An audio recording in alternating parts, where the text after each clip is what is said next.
So, yun nga po. Nagbabalik na naman po, Rusty Whitey.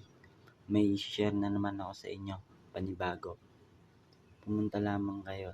Nakikita nyo ba yung internet ko sa taas, 4G? Napakalakas at gamit ko lang hack gamit ang VPN Unlimited Internet. Ayan, ang gamit ko. Hindi po yan load. So, yan, ipapakita ko sa inyo kung paano lumakas ang inyong internet. Pumunta lamang kayo sa inyong settings. And then, scroll down. Pumunta lamang po kayo dito sa More Connection, Airplane Mode, and VPN, Bluetooth, OTG, Android Auto. So, yun. Click nyo tong Private DNS. Sundan nyo lamang po ang aking gagawin at para gumana sa inyo. Click nyo ang Private DNS Provider Hostname. So, yun. Lagay nyo 1.1.1.1. Pagkalagay nyo, balik nyo ulit sa automatic and then save.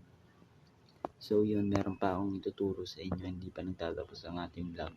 Huwag nyo kakalimutan mag-like and share and subscribe sa aking YouTube channel para updated kayo sa aking mga laging post. So, yun. Click nyo lamang itong smart na yan na madiin. And then, click smart. Scroll down. And then, click nyo tong access point name. And then, plus sa taas nyo APN.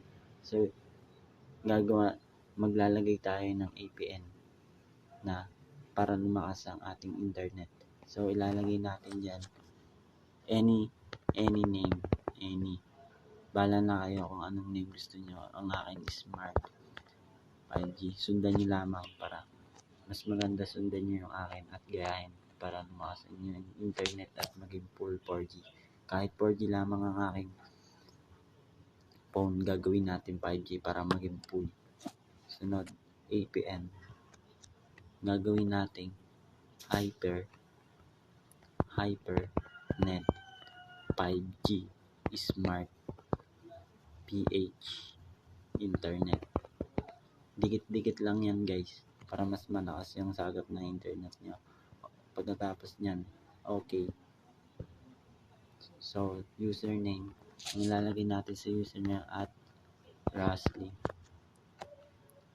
Lazaro 1. So, yun. Okay lang natin. And password.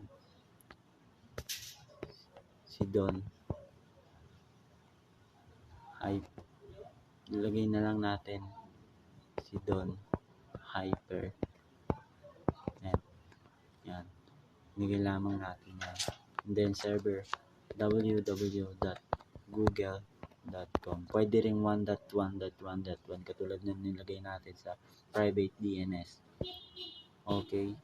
Sa MMSC, wala na tayo nang ilalagay. MMS proxy, wala na. MMS port, wala na rin. MCC, wala na yan. Ganyan na talaga yan. Hindi nyo na pwedeng pakalaman yan. And then, authentication type, POP or CHOP. And then, sa APN type, default SUPL. Okay. And then, protocol, lagay nyo lang sa IPv4. APN roaming protocol, IBP4. And then, yung unspecified lang natin yan. So, yan. Pag naging save nyo na, and then, okay na yan. So, yun. Palitan na natin siya. So, yun. Pupunta natin siya sa YouTube, guys. Tingnan natin kung lalabas ba agad. Yun, napakabilis. Napakabilis, guys. Oh, kita nyo naman yan. Lumalabas agad. Napakabilis. Full na full. Makikita nyo sa taas, 1 ms tayo. 1 ms. Ito. Kitang-kita. Yan, nagbabago yan, guys. Pero napakalakas pa rin yan. Tignan natin sa TikTok. Etong internet natin ay daya lang to. Pero napakalakas niya, guys. Gayahin nyo lamang to.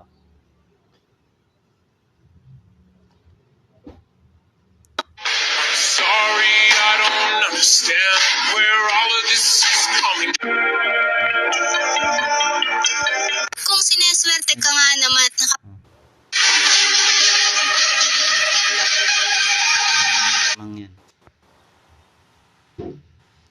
titignan natin sa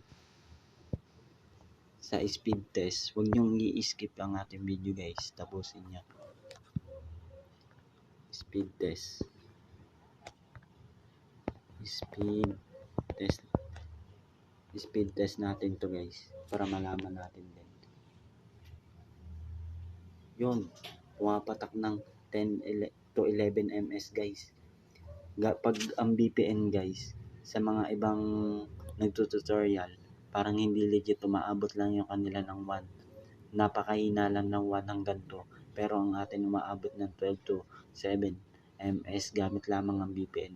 Tignan nyo guys, pag pinatay ko yung BPN, mawawalan ako ng load. Mawawalan ako ng load guys. Kasi, itong ginagawa natin, daya lang talaga to guys. Yan. Unlimited internet. So yan guys, i-open ko. Ito wala tong dayan ginagawa ko, walang skip. Papakita ko sa inyo guys na yan, o di ba? Pero nagawa natin ng paraan na napakalakas ng ating internet. Stable to 4G. Yan. At doon lamang ang nagtatapos ang aking tutorial guys. Sana supportan niyo ako sa aking YouTube channel. Dahil nagpo-post po ako ng legit, ayoko pong may mga magsasabi sa akin scammer na ganito, ganyan. Basta doon lang po nagtatapos ang aking vlog. Maraming salamat guys. Support lang. Thank you.